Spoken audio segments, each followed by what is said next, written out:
White House today. There'll be Speedy, there'll be Bubba, there'll be yours truly, there'll be Adler, and Super Tom the engineer, and we will board RB1 and head to the White House.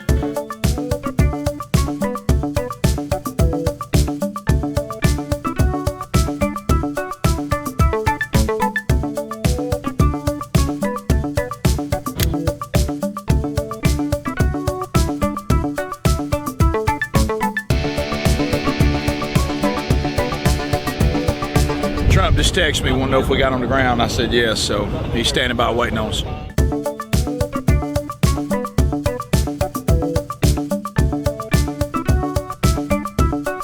Hey, it's the White House.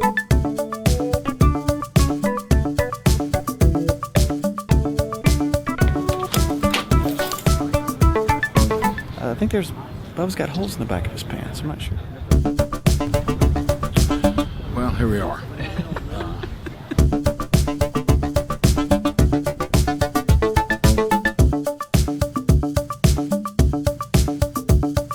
Test 1 2 1 2 1 2. Hello, Rick. I think I just saw W's eyes move. Somebody's looking at us. Sitting in the White House library. One of them. Speedy, where are we? We're in the library at the White House. I dare you to go pick up a book and try to read it. I wonder if you pull on one of these books, like a fake wall slides out and it goes into a tunnel that goes out of the city. A couple things yesterday that we did want to talk about. We were there were 4 other shows there. And then there was 2 chairs in the middle of the room where Laura Ingraham was to interview the president. So when the president comes into the room, there's this really cool moment where he really looks over at us, and I want to be sure everybody hold me accountable that I'm not exaggerating. He looks over at us and he says, hey guys, I'll be with you guys in a minute. Here it is. Good to see you. Yes, sir. Which I thought was incredible. So now, first of all, let's go ahead and let's deal with the elephant in the room. And he was as loud as an elephant, Lars Larson. I'm loud. Hey, wow. Lars, we love you, but you're very loud. I'm loud. And so I'm thinking, there's no way that Laura Ingram's going to sit there and do a TV interview with Lars. I'm loud. I mean, Lars is going to drown it out. So they sit down for the interview, and now this became a twofold problem. Well, Made up, it's like a novel. He's so loud, the president stops. I can't do this interview with that. I can't be talking. And so then we're like, now it's awkward. You know, we're all- very Laura, awkward. Laura Ingram, got cold. And Lars is live. He's taking phone calls. Yeah, okay, you're right about that. I agree with that. well, Stephen, there is a way to do that. All of a sudden the president goes, I can't do this with him over there being loud. President Obama gave laws. I can't be talking. I'm competing. Well, then comes the next awkward moment. Laura Ingraham doing her job. She's got POTUS. So she's going to interview him as long as he's willing to talk, and the president is willing to talk. I think the press is fake. And everybody's doing this, and neither one of them And they're stop. just It looks like they're going. calling in a plane. Yeah, I thought at one point somebody would take a white towel and just throw it in the middle I of did it. too. You know? And now we're awkwardly sitting there with, of all people, Rick Perry. And then there's an attempt to change the plan for the live shows, but then the Secret Service shuts that down. Oh, no. The president's going to go in the exact rotation that we're ready for him to go in, and he's going to Rick and Bubba next. Secret Service said the plan was Rick and Bubba next, and that's what we're doing. And everybody else can have a Coke and a smile. Right. I don't know if y'all know this. We can kill everybody in this room. And then we become, now you get to be humble about it. Well, Secret Service is with us. Sorry about that. I just want to do what Secret Service says. Hello, Rick. Nice to see you both. All right, Rick and Bubba, we're in the East Wing of the White House here with the 45th President of the United States of America, Donald Trump. Pretty fancy place, right? I mean, Very nice. Very nice. Not so bad. You've come a long way. We like the cookies too. Yeah, we we got do. good cooks here. That's true. thank you for lunch. The lunch was fantastic. Good. That's great. What do My you normally honor. do? You eat a lot? What do you ask for lunch? Well, I don't have much time to eat. We're No. trying to pass tax cuts now, and we've got all sorts of things lined up. Tomorrow I head for China and Japan, South Korea, Vietnam, and the Philippines. Other than that, it won't be very busy. Right. You won't have much.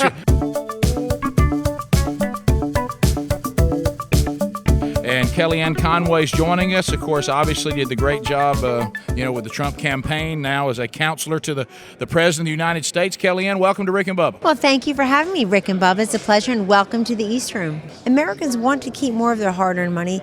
They want to be left alone to raise their kids and worship their God and spend their money as they see fit after they've paid their dues, paid a fair tax rate. But the tax rates are not fair right now. Cliff Sims, Special Assistant to the President of the United States and Director of White House Message Strategy, except for President Trump's Twitter. Cannot take the credit nor blame for that one. Right, yeah, so he does that on his own. Can you believe the three of us are in this room? It is truly bizarre. As I look to my left, there's the painting of George Washington that Dolly Madison carted out of here during the War of 1812. I mean, honestly, that every day it's weird coming in here. We talked a little bit about it the last time I was on the show, but the fact that it's us three here now, it's kind of weird. And I want to just say, if Dolly carted that painting out, he was a strong, large man.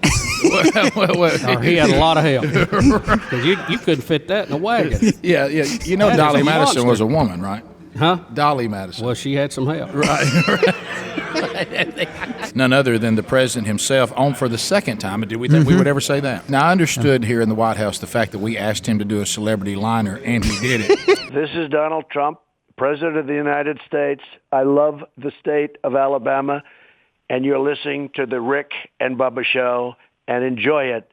And if they ever switch allegiance, please do not run this, whatever it is. You realize that became a huge news story. Oh, absolutely. Yeah. No, I've heard it from many people. Radio publications all over the country want to interview us about getting that line. We really did. We got interviewed. It was brilliant. Yeah. Now there are a lot of people who do not like what we do and see themselves as being, big time political commentators. They were all on suicide watch after he was on the show, and we actually did that. And I second only to announcing we were coming back today. Right. Yeah. Now it's happened to him again. But you know what I think he likes about you guys? It's honestly what I think the voters like about him.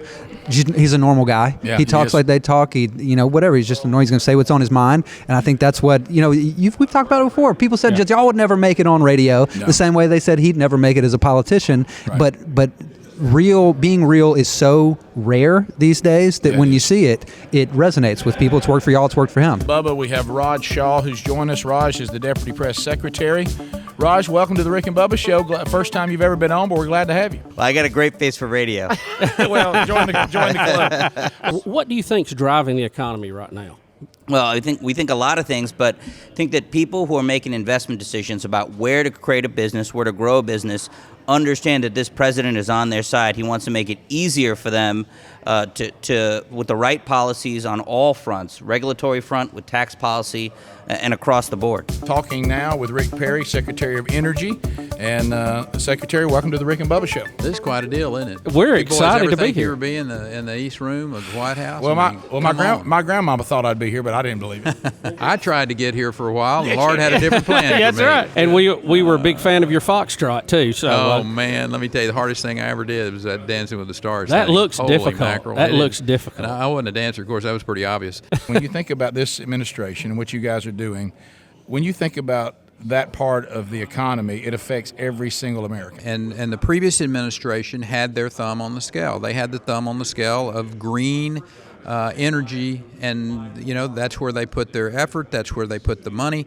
And I just asked the Federal Energy Regulatory Commission to take a look at how you level up the playing field, so to speak, so that we have an all of the above. I mean, I'm for wind. We created a huge amount of wind while I was the governor of the state of Texas. We've been down and saw some of your windmills. We have. We don't do a lot of hydro in Texas. You got to have a little change out. Yeah, we got that over in Alabama. On your side. But the point is that you can have an all of the above energy strategy that the market will drive. Secretary, a few years ago, we were bumping up against $4 a gallon gas, and we were told, that drilling new wells was not the answer. It'd take years to get that in the pipeline, so to speak. Well, we did, and now it is, and it's kind of nice. Well, this president understands that if Americans are freed from overtaxation and overregulation, that they will respond in a powerful way. That's exactly the reason he's doing this tax cut and this tax reform. He's already stepped in and made a big difference on the regulatory side. What the EPA's done, what the Department of Interior done, what we've done over DOE, taken away, literally hundreds of regulations, freeing people from these over-regulations. And you add the tax side of this, and you will see America explode economically, I will suggest, more than it's ever done in its history. We have Director Mick Mulvaney with us, the Office of Management and Budget. So this is the big time, the budget. Here we go. How do you manage that where do you monster? even begin when you sit down to look at trying to make a budget that gigantic? We start at the beginning and finish. Like eating an elephant, I guess. Yeah, it is. The bottom line is we typically go by size, right? So you start with a DOD because that's the biggest part of the discretionary budget. Even though the mandatory spending is a bigger piece of the pie, like I said, about $3 trillion. It's not that many programs. There's probably a couple dozen of major programs with mandatory spending, and Social Security, Medicare, Medicaid make up the lion's share of that. Over in discretionary spending, which is $1 trillion, you got line after line after line of government programming, all the alphabet soup. You ever heard USDA, FBA, FAA, that's it. All of that is in that $1 trillion worth of discretionary spending, but half of that, actually more than half of that, is in defense. So we start with defense, then we go down to the next biggest, which is Homeland. We go down the list. So you just take it one step at a time. Now that you've conquered that budget, can you speak to my wife? She thinks budget's a 4-letter word. Yeah, no. When I figure out how to do that at home, I'll let you know. Yeah, do you handle the checkbook at home? I'm just curious how that works. I have no comment about what happens at home because what happens is no. Of course not. Let me put my old economics degree hat on from back when I was in college. It's an argument about the allocation of capital. Right. Who does it better, you or the government? Who spends your money most wisely? You give it to me and the government, and we'll screw up something. We'll lose it. We'll go away in fraud. Somebody will steal it from us. Or even if we spend it, we'll spend it in the wrong place. Right. The market spends the money the most efficiently. And I know the market gets a bad name, but the market is just you and me. Yeah. Right. It's you, me, and everybody listening is spending their money as they see fit. That's what the market is, and it's a very individual-driven thing. It's the best system we've ever found to allocate capital, to spend money in the history of the planet, and that's what we try and do as Republicans. We try and give you more control over your money, because in the long run, you'll spend it better, and everybody will benefit because the economy will grow from that. So that's the argument we're making, and we're winning right now. Tony Saig's with us, the Assistant Secretary for Public Affairs in the Treasury Department. Tony, thank you for being on Rick and Bubba. Rick and Bubba, great to be with you and your listeners. Welcome to the White House. Only my grandmother thought I would be in the White House, but she thought I'd be president. That's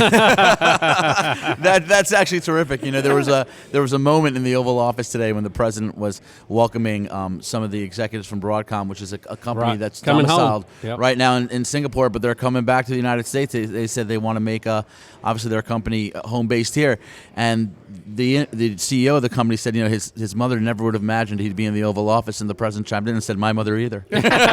Based on what the president has done already with the economy, the deregulation, the strong emphasis on American jobs, you see every sector reacting, whether it's manufacturing, whether it's home building, consumer confidence, and of course, obviously, the markets at record highs.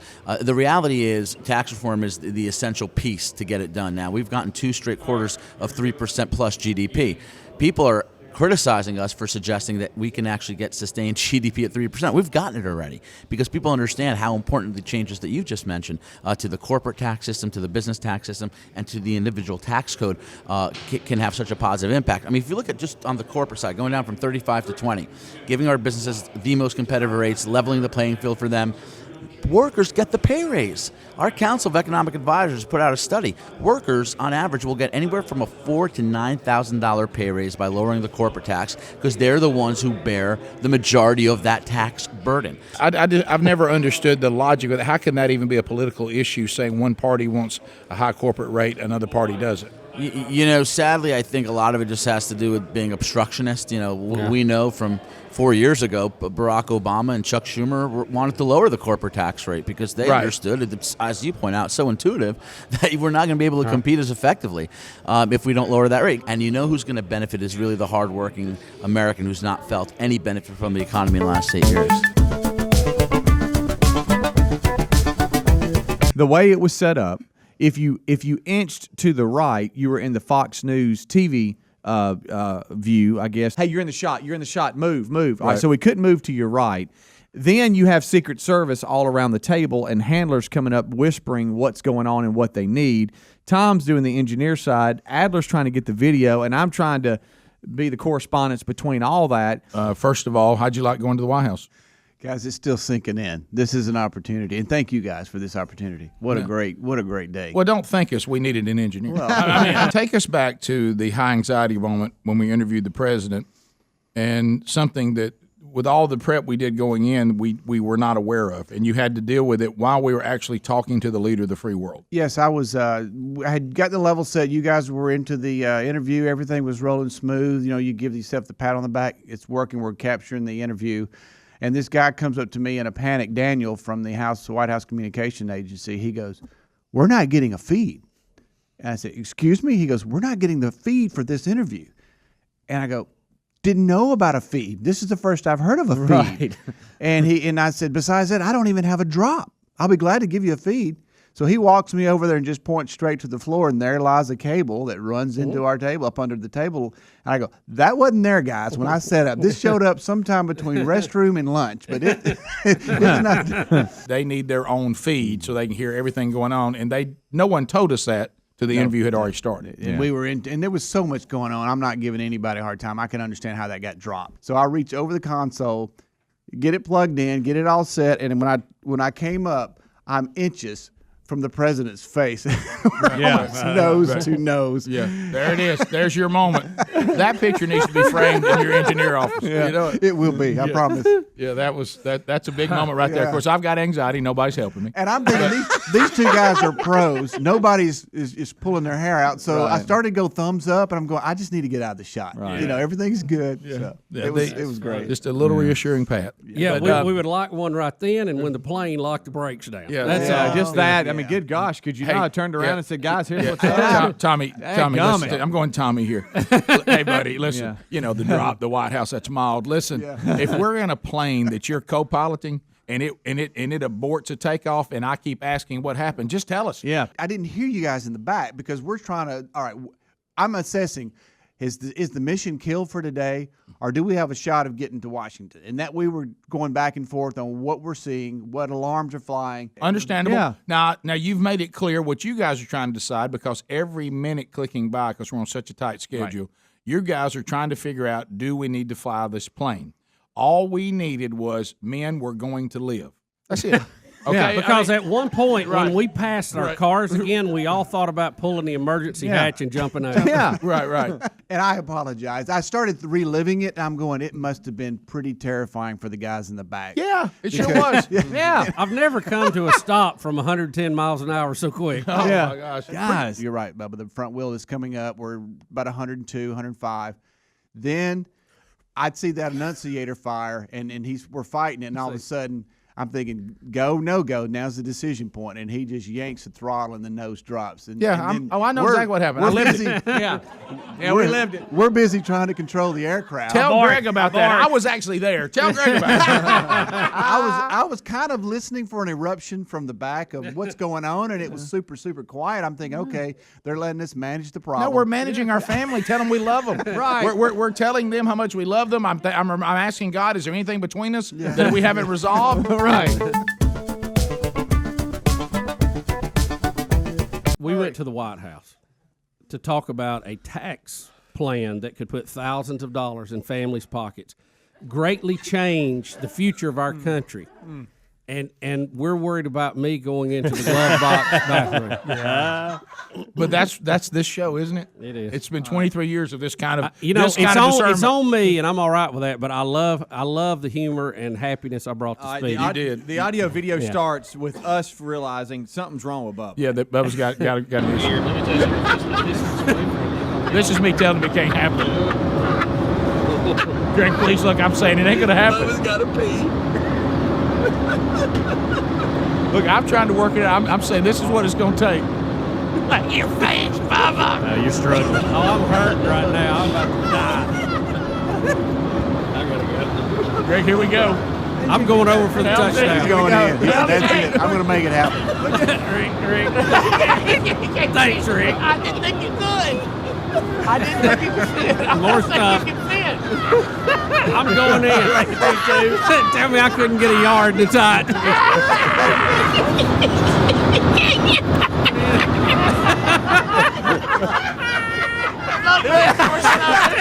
How much stuff have we got back there? Why don't you pull a rabbit out of the hat? Look, I went right in after that.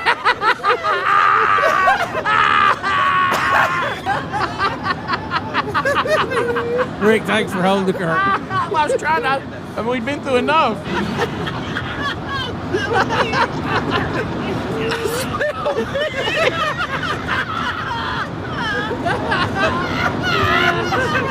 Now let the curtains move and here it goes. How happy am I? Look, it looks like a baby being born.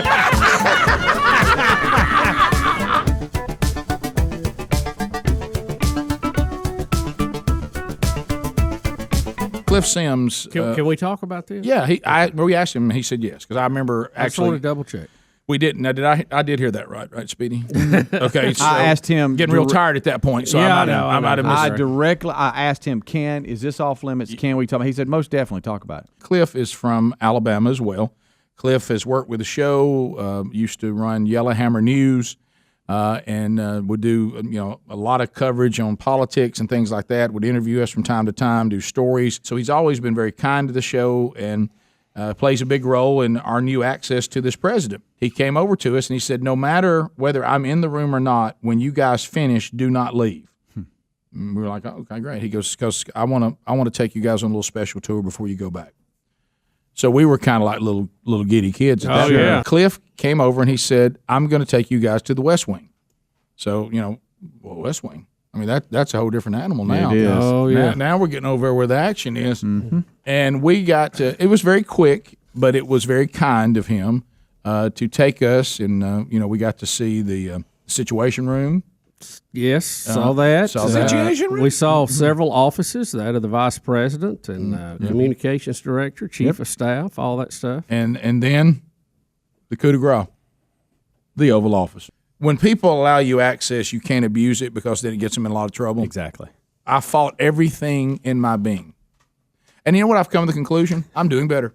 How about this? I think I am doing a little bit better. I wanted to go sit in that chair behind that desk so bad, and I knew it was not appropriate. Trump is using what's called the Resolute desk, and they've been several different desks. Yeah, but Trump went back to the Resolute desk from National Treasury. Right. Yeah. Right. He's gone back the one to a gift from England. He's gone back to that one, that had it had all the hand carvings in it. It was really amazing. Remember when the little Kennedy boys playing? He's in between. That was the one. He's brought that one back in there. And Rick, it ran through my mind all the things that had been in that office. And Tom and I were just looking at pictures from back at the turn of the century, the Oval Office, and you think about all the presidents who sit in there. And then I got to thinking about all the things that had been done there. Truman sat right there and probably had a discussion about if they were going to use the atomic bomb or not.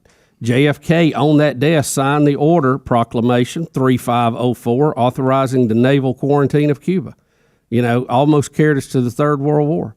I mean, it's just so many things. What a moment. Adler? Guys, it was insane. We're standing there. There's the carpet. There's the couch. There's the seal on the ceiling. The desk is immaculate. I mean, the bust was right there. Martin Luther King. Yeah. Abraham Lincoln. Y'all, it was crazy. It's smaller than you think it would be, by the way. The Oval Office, but not disappointingly small. Like, you're not like, this sucks. No, well, it's no. Like, it's just smaller. Well, how big did y'all think it was going to be? It's not like a basketball gym. I thought it was going to be maybe as big as this studio, but it's like half our studio. I would have given you that, yeah. But not disappointing. It's good and tight, and you can get business. But done everything in there. seems big to you, right? Well, that's not. No, that's not the point. I got to be honest. I did do something on my way out. I wasn't sure if I was supposed to do. What'd you do? And I'm sure it's some kind of mega awesome historical clock of some kind. Of course it is. Everything in there is. Clock, everything in there is. Okay, yeah. Like the pens are. Everything. Everything. A lot of history in there. I touched it on the way out. This is the clock. I was like, Like that. Adler. Why did you I don't know why I did it. I was like, I'm gonna touch this. You know clock. there- I don't you know know why. I was there's- like, I gotta touch something in here. You know, there's cameras in there. They got video of you doing that. And now they have your fingerprints, so they can pin something on you if they need to. Well, the justice system already has my fingerprints anyway. So. Right, guys? Yeah, you got to register. All right, guys. You guys know what it's like. I wonder if George Washington touched that clock. We've touched the same clock. I touched the same clock as George Washington. Who knows? Yeah, I'm just I don't know if telling that you, clock's that old. I'm pretty sure. Yeah, it happened. Probably so. Yeah. How about being in the White House that the British tried to burn down? Yeah. Yeah. And it's got some age on it, but it's still nice. It was unreal. You know what I like about our White crazy. House? You know what I like about the White House? It doesn't like a palace. Yeah. You know why? Because we reject kings. Cliff, you're listener of the week. Oh, thank you. Well, other than getting to interview the president, Rick Perry, Kellyanne, Conway, a bunch of other people, Trump administration, it was kind of a slow day. Pretty cool trip for my first trip to D.C. Be hard to follow that one up.